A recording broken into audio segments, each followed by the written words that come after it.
शंकर के शिवलिंग को बनाने के लिए मिट्टी कहाँ की होना चाहिए, किस जगह पर बनाना चाहिए, मिट्टी में कैसा जल मिलाना चाहिए। जब शिवलिंग का निर्माण करें, शंकर के शिवलिंग को जब बनाएं तो सबसे पहले कैसे बनाएं, उस तक का विधान शिव महापुराण में और लिंग पुराण में कहा गया। महाराज कहा क्यारे की मिट्टी हो, क्यारा मतलब समझिएगा जिस मिट्टी पर कोई गंदगी ना करी गई हो, ऐसी जगह का कोई भाग मिट्टी का लाया जाए जहां कोई गंदगी ना करे। शिव महापुराण की कथा कहती है। देखो, पिछले वर्ष के लॉकडाउन से लेकर अभी तक की जो कथाएं आप लोग सुने हैं, उसमें शिवलिंग मट्टी का किस तरह से बनाया जाए और कैसी मट्टी हो और उसमें पानी कैसा मिलाया जाए, कैसा शिवलिंग तैयार करा जाए, उसका विधान वर्णन नहीं कर पाए, परंतु आज कथा निकली है तो उसको सुन लो। क्यारे की मिट्टी, क्यारे की मिट्टी मतलब जिस मिट्टी पर कोई गंदगी ना करी गई हो, ऐसी जगह की मिट्टी को लेकर जाए और मिट्टी को लाने के बाद थोड़ा पानी का सींचन कर दें, अर्थात घर में लाएं तो उससे पहले मिट्टी को पवित्र करें। अपने घर में गंगा जल रखा हो, यमुना जल रखा हो, सरयू जी का जल रखा हो, उससे मिट्टी का सींचन कर दें। मान लो अगर ये जल नहीं भी है तो जल के अंदर थोड़ा सा इत्र डालकर मिट्टी का सींचन करें। अगर इत्र भी नहीं है तो जल के अंदर थोड़ा सा दूध डालकर मिट्टी का सींचन कर दें। दूध भी नहीं है तो एक बेलपत्री जल के अंदर डालकर उस पानी का सींचन करें। बेलपत्र भी नहीं है, पीपल का पत्ता डालकर उसका सींचन कर दें। पर मिट्टी पर घर में लाते से ही, ये नहीं कि मिट्टी आज लाए और तुमको शिवलिंग कल बनाना है, तो मिट्टी अगर 1 दिन पहले लाए हो, 2 दिन पहले लाए हो, 4 दिन पहले लाए हो, तो उसी दिन जल का सींचन होना चाहिए। ये नहीं कि जिस दिन बनाएंगे उस दिन सींचन होगा। मिट्टी पर पानी का छींटा, सींचन भले ज़्यादा मत डालो, पर छींटा तो उस दिन लगा देना चाहिए जिस दिन घर में मिट्टी लेकर आए हो, जिस दिन लेकर। फिर भले तुम शिवलिंग 15 दिन बाद बनाओ, 8 दिन बाद बनाओ, 10 दिन बाद बनाओ, 3 दिन बाद बनाओ, पर उस समय पर मिट्टी का सींचन उस समय हो जाना चाहिए।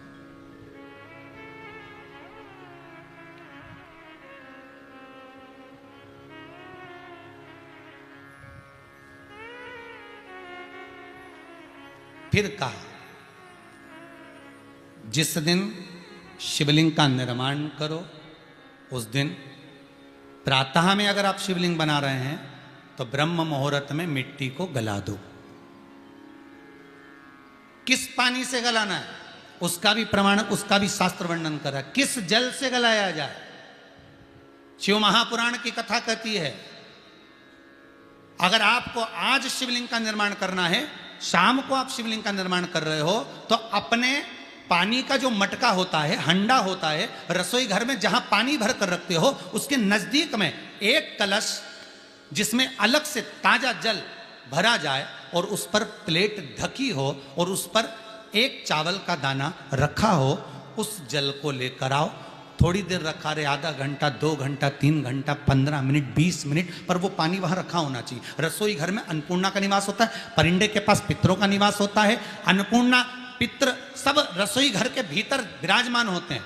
शास्त्र कहता है 33 कोटि देवता एक समय के लिए, एक क्षण के लिए हमारे रसोई घर में प्रवेश करते हैं। इसलिए रसोई घर को तुम पूरे घर को स्वच्छ रखो ना रखो, पूरे घर को तुम साफ रखो ना रखो, पर रसोई घर एकदम क्लीन होना चाहिए, साफ होना चाहिए, स्वच्छ होना चाहिए। आज के जमाने में तो खैर गया, पर पहले जब मट्टी के चूल्हे होते थे, जब चूल्हा बंद होता था तो उसको गीला कर कर, गोबर को या पानी में उसको गीला कर कर, एक कपड़े को गीला कर कर पूरे चौके को, रसोई घर को पोंछा जाता था। मिट्टी का होता था वो, तो भी उसको पोता लगाते थे, पोंछते थे।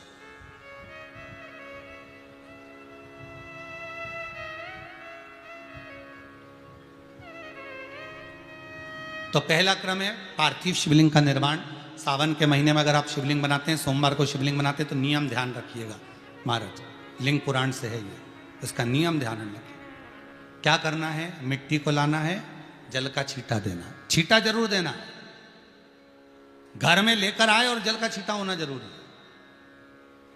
2 दिन तक 3 दिन तक मिट्टी रखी हुई है, और उसके बाद अगर आपने पानी का छींटा नहीं दिया है और आपने डायरेक्ट मिट्टी को गला दिया और उसके बाद बनाया, तो उसका कोई प्रमाण नहीं। जल का छींटा अवश्य। फिर उसको रख दें, 15 दिन बाद बनाओ, 4 दिन बाद बनाओ, 3 दिन बाद बनाओ, 2 दिन बाद बनाओ। शिवलिंग जब बनाओ तब उस मिट्टी को, जो कलश आपने रसोई घर में रखा है चावल का दाना रखकर प्लेट के ऊपर, अर्थात उस कलश का जल उस मिट्टी में थोड़ा सा डालिए। क्यों डाला जाता है उसका भी भाव वर्णन किया है। अब भविष्य पुराण, स्कंद पुराण और अग्नि पुराण, इन तीनों से ले लिया गया। वर्णन किया गया, जब उस कलश का जल हम डालते हैं तो उस कलश में पितरों का भाव आ जाता है, अन्नपूर्णा का भाव आ जाता है, घर में लक्ष्मी का भाव आ जाता है, संपदा का भाव आ जाता है।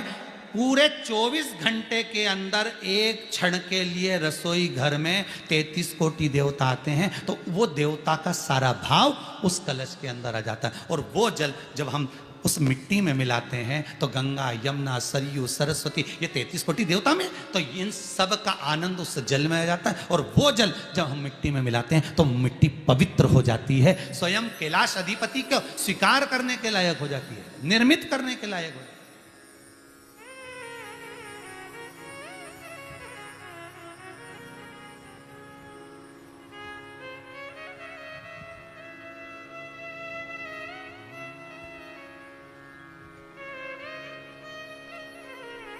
शिवलिंग का निर्माण।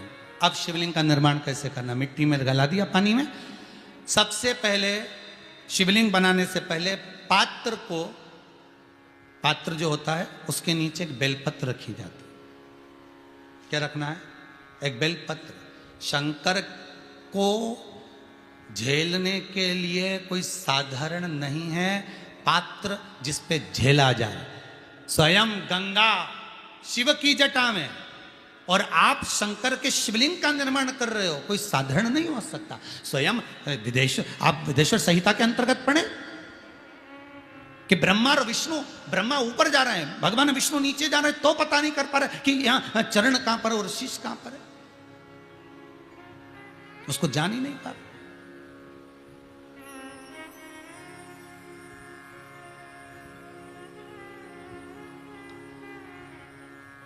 बस एक बेलपत्र साधारण भाव में, बेलपत्र भी सीधा भाग, और इस बेलपत्र की जो डंडी है वो उत्तर दिशा में रखना है थाली के अंतर्गत। जब आप शिवलिंग का निर्माण करो उत्तर, इसके ऊपर जो गलाई हुई मिट्टी है वो डाल दीजिए, और डालने के बाद सबसे पहले शिवलिंग का स्वरूप बनाना है। सबसे पहले नीचे की जलाधारी नहीं बनाना, क्या बनाना है? शिवलिंग का स्वरूप बनाना। बनाने के बाद उसी शिवलिंग के पास में और मिट्टी डाल लीजिए, फिर जलाधारी का निर्माण करें। फिर जलाधारी,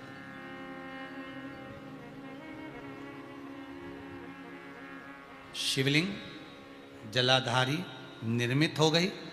शंकर जी का संपूर्ण परिवार शिवलिंग में रहता है, आपको पहले भी कहा। भगवान भूत अधिपति भूतेश्वर, भगवान शिव का संपूर्ण परिवार शिवलिंग में, पहले भी कथा में कहा, आज फिर आपको वर्णन कर देते हैं। जैसे ये जलाधारी है गोल, ये चरण है, ये शिवलिंग है। ये जो गोल भाग है जहां पर भगवान शंकर का शिवलिंग रखा है, ये पार्वती जी का हस्त कमल है। जहां से पानी नीचे गिर रहा है, इसके राइट भाग में श्री गणेश जी का स्थान, लेफ्ट भाग में श्री कार्तिकेय जी का स्थान। बीच में जो एक मोटी सी लाइन होती है जलाधारी में, वो पार्वती जी के सुंदर पुत्री अशोक सुंदरी का स्थान। शंकर जी के ऊपर जो तिकोनी रखी रहती है, उसके ऊपर से जो जल बूंद बूंद नीचे गिरता है, ये जो पानी बूंद बूंद नीचे गिरता है, या आप कलश से जल चढ़ाते हो या आप श्रृंगी से जल चढ़ाते हो, तो ये जो पानी गिर रहा है, ये शंकर भगवान की 5 पुत्रियां, जया, विषहरा, शामरी बारी, दौतली और देव, ये शंकर जी की 5 बेटी, 5 पुत्री।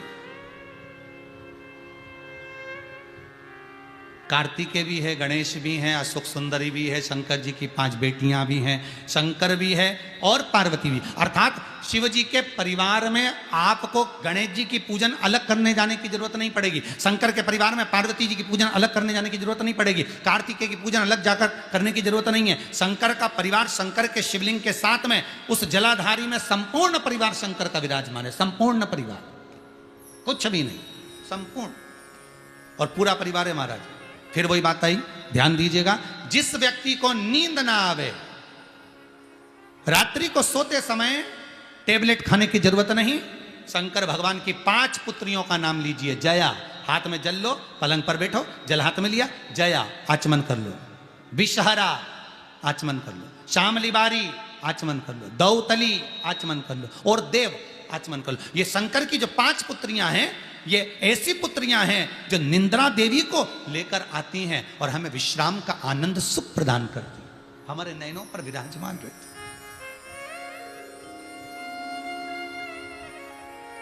हाँ, यदि विवाह नहीं हो रहा, शादी नहीं हो रही है, बहुत समय से लगन देख रहे हो, शादी नहीं हो रही, बहुत समय से परेशान हो गए कि विवाह ही नहीं हो रहा, हम तो टेंशन में पड़ गए, लड़की 28 साल 30 साल का लड़का हो गया, विवाह नहीं हो रहा, कुछ मत करो।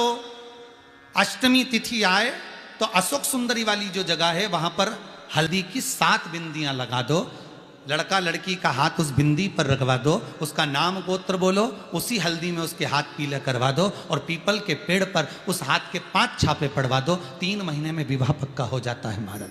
उसका इतना, अशोक सुंदरी के उस हल्दी का इतना प्रमाण है।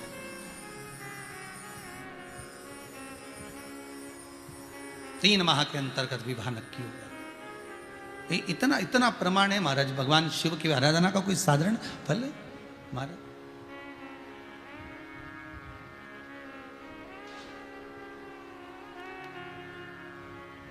निर्मित करा शिवलिंग। एक बार सब जितने भी टीवी पर बैठे हैं, सम्मुख में कथा सुन रहे हैं,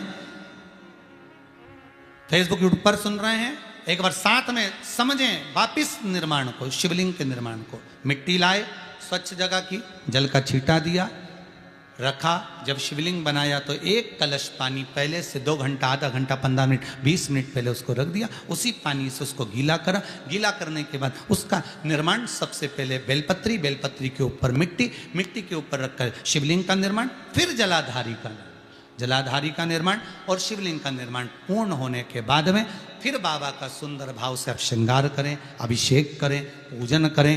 और एक बात याद रखना, पार्थिव शिवलिंग का अगर निर्माण करा है तो आपको वो पार्थिव शिवलिंग को रात्रि होने से पहले विसर्जन होना जरूरी है। हाँ, अगर कोई शिवरात्रि का दिन है तो फिर आप पूरी रात रख सकते हो, हरतालिका तीज का दिन है पूरी रात रख सकते हो, बड़ी तीज है, छोटी तीज है, आप शिवलिंग बनाए हो तो आप पूरी रात रख सकते हो, विशेष कोई उत्सव है, श्रावण का महीना है, पूरी रात रख सकते हो। पर बाकी के समय अगर आप शिवलिंग का निर्माण करें तो उसको सूर्यास्त होने के पहले आप उसको नदी में, जल में, जलाशय में विसर्जन करें।